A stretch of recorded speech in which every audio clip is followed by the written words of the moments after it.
Sir Revanth Reddy గారు జగన్మోహన్ రెడ్డి గారిని follow అవుతున్నారు అని ఒక వార్త వెలుగులోకి వచ్చింది సార్. అది ఎందుకు అంటే జగన్మోహన్ రెడ్డి గారు కూడా కొత్తగా చీఫ్ మినిస్టర్ అయిన తర్వాత చంద్రబాబు గారు నిర్మించిన వాటిని కూల్చేసి కొత్తగా నిర్మించారు. అయితే ఇప్పుడు కూడా రేవంత్ రెడ్డి గారు అదే పని చేస్తున్నారు. దానికి ఎగ్జాంపుల్గా హైకోర్టు భవనాన్ని ఎగ్జాంపుల్గా చూపిస్తున్నారు సార్. కొత్త హైకోర్టు భవనం ఏర్పడిపోతుంది కదా, దాన్ని ఎగ్జాంపుల్గా చూపిస్తున్నారు. మరి ఏంటి దీనిపైన మీ ఒపీనియన్? మీ కంపారిజన్ బాగోలేదని నా ఒపీనియన్. ఎందుకంటే జగన్మోహన్ రెడ్డి గారు చేసింది ఏంటంటే ఫస్ట్ వరల్డ్లోనే హైయెస్ట్ అర్బన్ ఏరియా గ్యాదర్ చేసి రైతుల దగ్గర నుంచి చాలా పెద్ద అర్బన్ ఏరియాని పెద్ద సిటీ నిర్మించాలని చంద్రబాబు గారు అమరావతి కాన్సెప్ట్ తీసుకొచ్చారు. అది రావడమే ఆయన ఏం చేశాడు, దాన్ని ఆపేస్తే బాగుండదు, బ్యాడ్ అయిపోతాం, లేదా మనం ఇంకా అభివృద్ధి ఏం చేయట్లేదు కాబట్టి డైవర్ట్ చేద్దామని చెప్పి 3 రాజధానుల కాన్సెప్ట్ తీసుకొచ్చాడు ఆయన. ఏంటది? అడ్మినిస్ట్రేటివ్ రాజధాని Vijayawada, legislative capital Vizag, judiciary capital Kurnool అని కదా. వీటిలో ఏ ఒక్కటైనా ముందుకెళ్ళాయా? వెళ్ళలేదు. ఓన్లీ డైవర్ట్ చేయడానికి. తర్వాత ఆయన ప్రజావేదిక ఏదో ఉంటే అది సుమారుగా ఒక 2 కోట్ల విలువైన ప్రజావేదికలు కోలుకొచ్చారు. ఊరికే అంటే నాది కాదు కదా, నా సొమ్ము అయితే ఆ పెయిన్ ఉండేది, బొంగ వాళ్ళదే కదా, ప్రజలదే కదా, కాదుకూడదంటే మళ్ళీ కొద్దిగా సానుభూతి కబుర్లు చెప్పి వాళ్ళ మీద ట్యాక్సీలు వేసేసి దొబ్బితే మళ్ళీ వాళ్ళు ఐస్ అయిపోయి ఇదైపోతారు కదా. జనాలు డాష్ అంటుంటారు చాలామంది, ఆ పదం వాడచ్చు వాడకూడదు తెలియదు. సో అలాగ ఉంటుంది కాబట్టి మళ్ళీ మామూలు ఇప్పుడు ఎలా అయిపోతుందంటే కాన్సెప్ట్ ఎవడు తినలేదు అని అడుగుతున్నారు. అది చాలా రాంగ్ వే. అంటే వాడు తిన్నాడు వీడు తింటున్నాడు రా అంటే అవినీతి ప్రతి ఒక్కడు చేస్తున్నాడు, తక్కువ అవినీతి చేసినాడు గొప్పోడు అన్నట్టు మాట్లాడుతున్నారు. ఇప్పుడు తక్కువ అవినీతి చేసినోడికైనా ప్రయారిటీ ఇస్తున్నారంటే అది లేదు.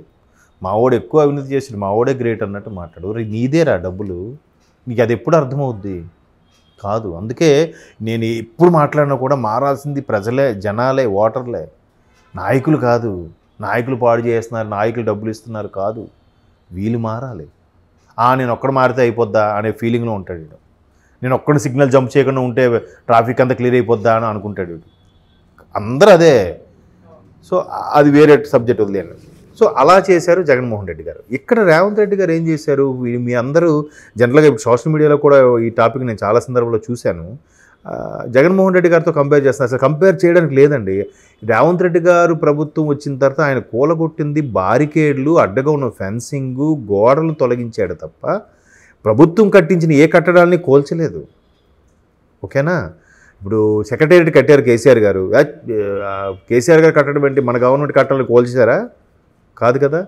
ప్రగతి భవన్ కట్టించారు కేసీఆర్ గారు హయాంలో, అది కూడా బాగాలేదు అని చెప్పి కూల్చారా? లేదే. దాని ప్రజావేదికగానో ప్రజాదర్భగానో వాడుకుంటున్నారు. అది ఇప్పుడు కూడా హైకోర్టు అంశం వచ్చింది కాబట్టి, హైకోర్టు ఎక్కడుంది? Old city.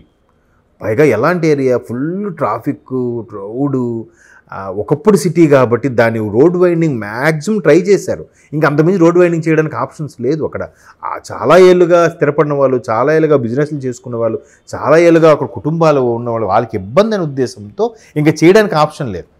పైగా మెజిస్ట్రేట్ ఎదురుగా ఫోన్ కాల్ మాట్లాడితేనే ఫైన్ వేస్తారు, జస్ట్ రింగ్ వస్తేనే కదా. మొబైల్ తీసుకుంటారు. ఆ రోజు సెషన్స్ అయ్యే వరకు కూడా బయట అక్కడ లాన్లో నిలబడాలి. అలా పనిష్మెంట్లు నేను చూశాను లైవ్లో. సో అంత పిన్ డ్రాప్ సైలెంట్గా, నిశ్శబ్దంగా, ఒక గౌరవప్రదంగా. ఎందుకంటే ఫస్ట్ ఎస్టేట్ అది ఇండియా డెమోక్రసీలో. జ్యుడిషియరీ అనేది ఫస్ట్ ఎస్టేట్ కదా. వాళ్ళకి న్యాయమూర్తులకి, న్యాయస్థానానికి మొదటి స్థానం కల్పించింది భారత రాజ్యాంగం. సో అంత డిసిప్లైన్గా, డిగ్నిటీగా, సైలెంట్గా ఉండాలి కాబట్టి, నడిబొడ్డులో ఉంది కాబట్టి డిస్టర్బెన్స్ ఒకటి ఉంటుంది. పైగా హైకోర్టు అంటే రాష్ట్ర నలుమూల నుంచి వచ్చేవాళ్ళు, కేసులు సంబంధించి దానికి సంబంధించిన లాయర్లు, వాళ్ళ తాలూకు అనుచరులు, కేసు విక్టిమ్సు, ఆ సాక్షులు, ఇంతమంది మీద క్రౌడ్ మీద ఇబ్బందిగా ఉంటుంది కాబట్టి కొంతమంది ప్రపోజల్ పెడితే, అయ్యా మాకు కొద్దిగా హైకోర్టు అంటే ప్రివ్యూగా ఉండేలా చూడని ప్రపోజల్ పెడితే, సరే ఓఆర్ఆర్కి పరిధిలో ఎక్కడైనా ఓఆర్ఆర్ ఎక్కితే వితిన్ హాఫ్ అన్ అవర్లో 20 మినిట్స్లో వెళ్ళిపోయేలాగా ఉండాలి అనుకున్న దాన్ని రాజేంద్ర నగర్లో అటువైపే ఎవరో సజెస్ట్ చేస్తే, అక్కడ ప్రభుత్వ భూమి ఉంది కాబట్టి అటువైపు, సో అక్కడైతే బాగుంటుందని ఒక అపోహ. ఇంకా దాని మీద కమిటీ వేయాలి, ల్యాండ్ అక్విజిషన్ చూడాలి, సెలెక్ట్ చేయాలి, ఓకే అనాలి, భూమి, ఇవన్నీ ఉన్నాయి తతంగాలు. అప్పుడే దీన్ని ఎలా మీరు అడుగుతారు, ఎలా కంపేర్ చేస్తారు చెప్పండి?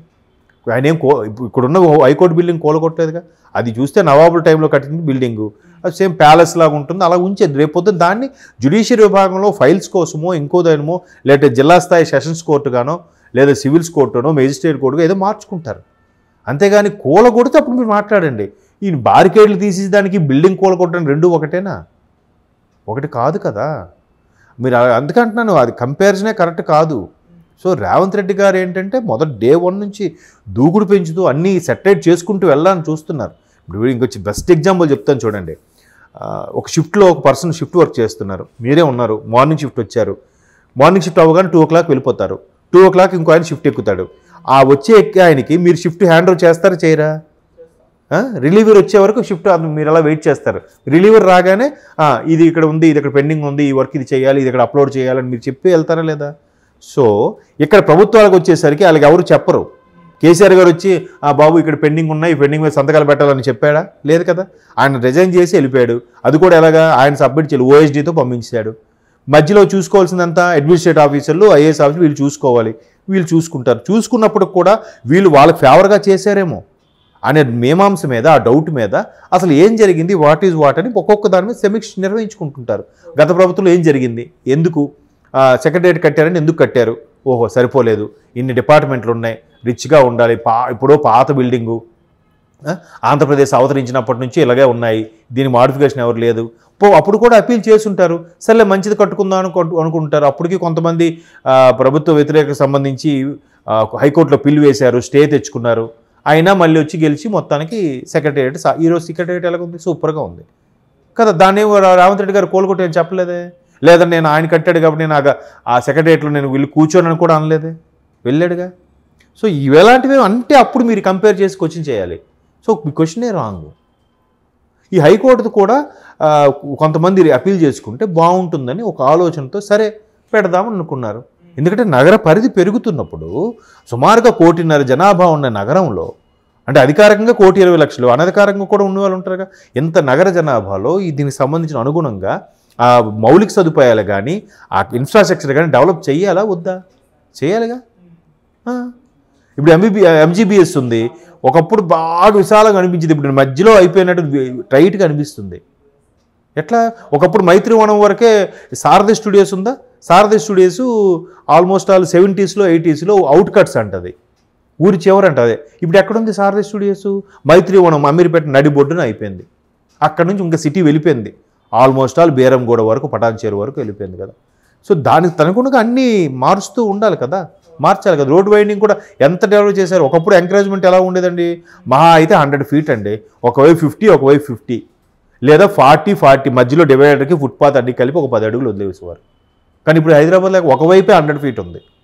అదే మా ఊర్లలో అయితే 100 feet వచ్చి డబుల్ రోడ్ చేస్తే ఓ సూపర్ భలే ఎలివేట్ చేశారు అనుకుంటాం. ఇక్కడ 100 feet ఒక పక్క అయినా కూడా సరిపోవట్లేదు ట్రాఫిక్, ఆఫీసులో అయ్యే టైంకి వెళ్ళి చూడండి. కాబట్టి అలాగ ఒక్కొక్కటి డెవలప్ చేసి ప్రజలకు కోరిక మేరకు, ఉద్యోగస్తుల ఇష్టం మేరకు అన్నీ మెల్లమెల్లగా మార్చుకుంటూ వచ్చి చేస్తుంటే, మీరు అక్కడ జగన్మోహన్ రెడ్డి గారు కూల్చారు, ఇక్కడ ఏం కూల్చాడు చెప్పండి, ఏం కూల్చలేదు. పైగా ప్రత్యర్థి హాస్పిటల్లో ఉంటే వెళ్ళి పలకరించి వచ్చాడు కదండి. అది ఎంత మంచి స్వభావం ఒకసారి ఆలోచించండి.